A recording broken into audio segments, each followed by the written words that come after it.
డిఓపికే markka అంటున్నారు ఆయన. ఎవరైనా ఆ ముగ్గులో దిగాల్సిందే, రావాల్సిందే. ఓకే, సో సంతోష్ గారు, ప్రతి సీన్ని, ప్రతి హారర్ మూమెంట్ని మీరు మీ కెమెరాలో చూసి మాకు ప్రజెంట్ చేస్తూ వచ్చారు. కానీ ఏదైనా ఒక మూమెంట్ మీ రియల్ లెన్స్ తోటి ఎప్పుడైనా ఇలాంటి హారిఫైయింగ్ మూమెంట్స్ చూసారా? డెఫినెట్గా నా ఎక్స్పీరియన్సే ఈ చీకటి ఈ సినిమాలో. ఎందుకంటే చాలాసార్లు డైరెక్టర్ గారు బయటికి వెళ్ళేసి వచ్చి ఏంటి సంతోష్ బొమ్మ కనబడట్లేదు అన్నాడు. ఎంత సార్ బొమ్మ కనబడితే భయం రాదు, కొంచెం చిన్న డార్క్నెస్ ఉంటేనే బాగుంటుంది. ఎందుకంటే నేను చైల్డ్హుడ్ నుంచి చాలా ఫియర్ పర్సన్ని, చాలా భయం నాకు. అందుకని కంప్లీట్గా బిల్డింగ్ మొత్తం డార్క్ చేసేసి డార్క్ ఓర్ని అలా చూపించాను. అంటే నా ఫియర్నే దాంట్లో పెట్టాను. Thank you so much sir నన్ను ట్రస్ట్ చేసినందుకు. ఇంకా చెప్పండి. అదే అంటే మీ రియల్ లెన్స్, అంటే మీ నేకెడ్ ఐతో మీరు చూసిన హారర్ మూమెంట్స్ ఏమైనా ఉన్నాయా? అంటే రియల్ లైఫ్లో ఎప్పుడైనా అలాంటివి ఎక్స్పీరియన్స్ చేశారా? యాక్చువల్లీ ఉందని ఫీల్ అయ్యాను, కానీ తర్వాత మార్నింగ్ చూస్తే అది ఏదో క్లాత్ ఇలా ఉండేది.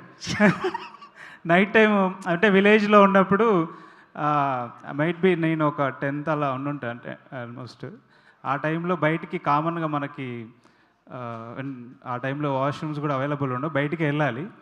వెళ్తే ఆ క్లాత్ ఏదో చెట్టుకి ఇలా ఊగుతుంది. జనరల్గా విలేజెస్లో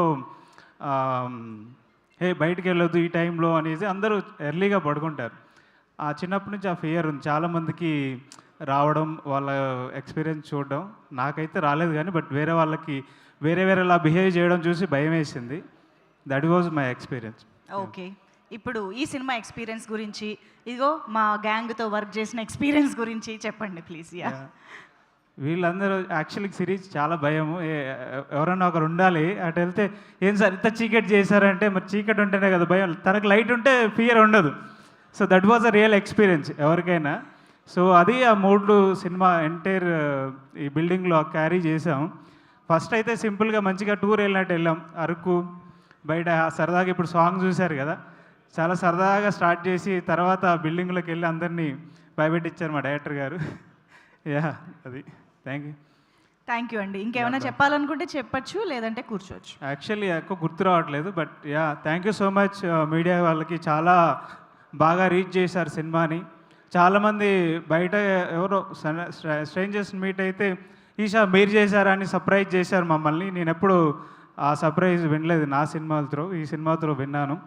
రేర్గా వింటూ ఉంటాం, అంత తొందరగా ఇంత ఫాస్ట్గా రీచ్ చేసినందుకు చాలా థ్యాంక్స్ మీడియా వాళ్ళకి.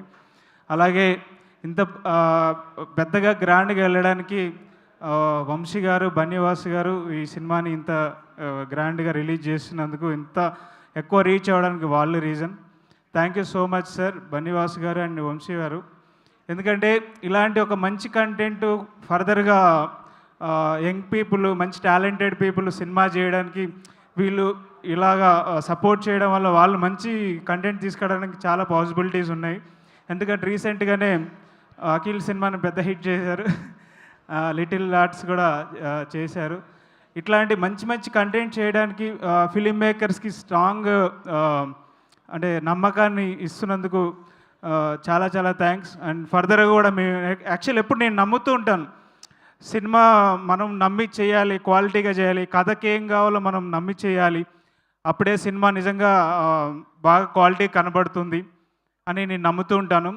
ఇది రిజల్ట్ ఈరోజు నాకు చాలా రోజుల తర్వాత నాకు ఇది అనుభూతి చెందుతున్నాను. Thank you so much.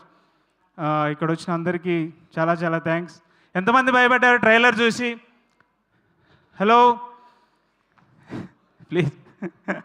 Okay, thank you. Trailer చూసి ఎంతమంది భయపడ్డారు అనేది రాంగ్ క్వశ్చన్. ట్రైలర్ చూస్తూనే ఎంతమంది భయపడ్డారు, ఎంతమంది మధ్యలో ఆపేశారు, ఎంతమంది ఫుల్గా చూశారు, ఇలాంటి క్వశ్చన్లు అడగాలి. యాక్చువల్లీ నేను 11 o'clock ఒకసారి ట్రైలర్ చూసి మళ్ళీ డైరెక్టర్ గారు కాల్ చేద్దాం అనుకున్నా ఒకసారి.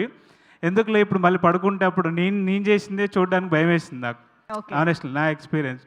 సరే పొద్దున్న చూసి మాట్లాడదాంలే అని 11 ఎగ్జాక్ట్గా. అవును, ఓకే. నేను ఏదో మాట వరుసకి ఇంకేమైనా చెప్తారా అని అడిగాను, ఆయన మొత్తం అంతా స్పీచ్ ఇస్తూనే ఉన్నారు. థ్యాంక్ యూ అండి, thank you so much. Thank you for your wonderful work for the film. Okay.